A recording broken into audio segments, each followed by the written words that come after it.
this film is pretty much speed, but if the bus was boys, mixed with every YA dystopian novel ever written, but mostly the GOAT, plus a healthy dose of everybody's favorite Olympic event, marathon walking, or more simply put, a dream video for Mr. Beast.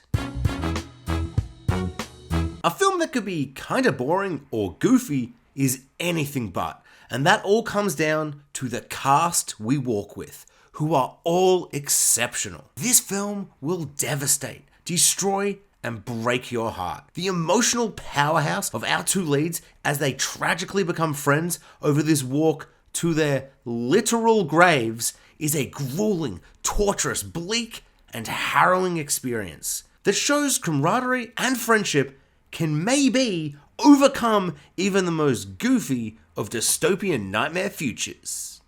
Maybe. Sometimes I get tired walking from my couch to the fridge, and often I'll just grab 2 beers just to save the hassle of more walking. This film really puts those kind of choices into perspective. I've never felt more unequipped to survive a horror film. Give me a blunt fork versus an alien or a predator over this nightmare scenario any day of the week. The entire film is just boys walking, and with that, it creates a fascinating and very unique pace to the film. There is no standing still or stopping, so the pace of the film is relentlessly stressful, but also oddly repetitive and strangely never-ending. The only marker for how far we are in the film is the number of boys still walking. You will never feel so guilty for sitting in your comfy couch watching a film than you will watching this. The film does not glorify violence,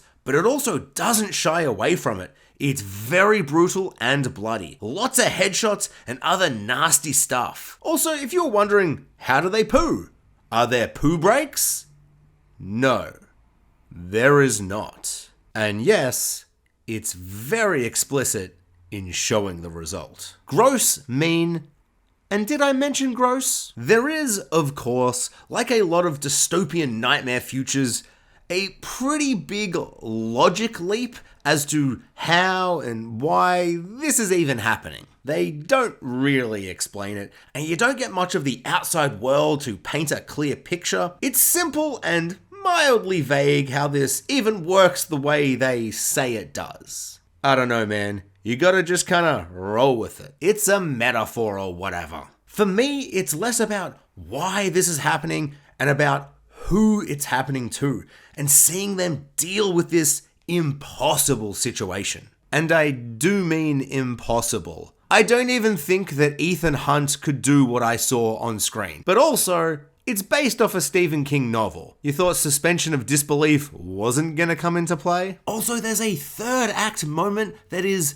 probably terrible, and maybe is a worst case scenario of wanting to have your cake and eating it too. But honestly, I'm still chewing on it, so I can't say either way. And to be honest, sometimes logic is not as important as emotional response. And this film got me emotionally. The film is bleak and sad, but has beautiful, uplifting vibes of boys trying to help each other survive for as long as possible, even though they know only one can survive. Deeply sad, but hopeful for humanity. It's a corny message delivered with cheese, and I'm all here for it, because I love cheese and I love corn. I think it's surprisingly emotional. But also, I wasn't expecting that at all. So maybe me saying this has already set your expectations up way too high. So maybe this film isn't going to give you the gut punch in the eyeballs that I got that almost activated those little tears. You might just find it pretty good or whatever. It's hard to say. Expectations are a funny thing. Honestly, I cannot stress how good the cast is. They emotionally carry this film and make it so engaging. And the deep sadness from the inevitable outcome is overwhelming. Everyone in this film is great. The lead guy is sensational. I've never seen him in anything before, but he's awesome. Also, I'll save you the hassle. If you're watching it and you keep thinking, I know him from something, or does he look like someone, but I don't think I've seen him in something, who is this guy? I'll save you the effort. He's Philip Seymour Hoffman's son. Yeah, he's Philip Seymour Hoffman's son.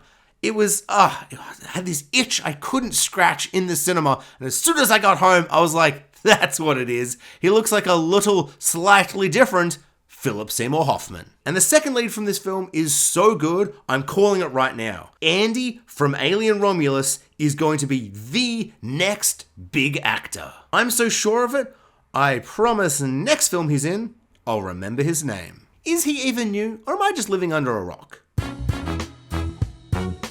Overall, I highly recommend this as a must-watch in the cinema, and I'm giving this bad boy 4.5 stars. Thanks for watching, guys. Like, subscribe, hit the notification bell, and comment below. I would love to know, what did you think about The Long Walk?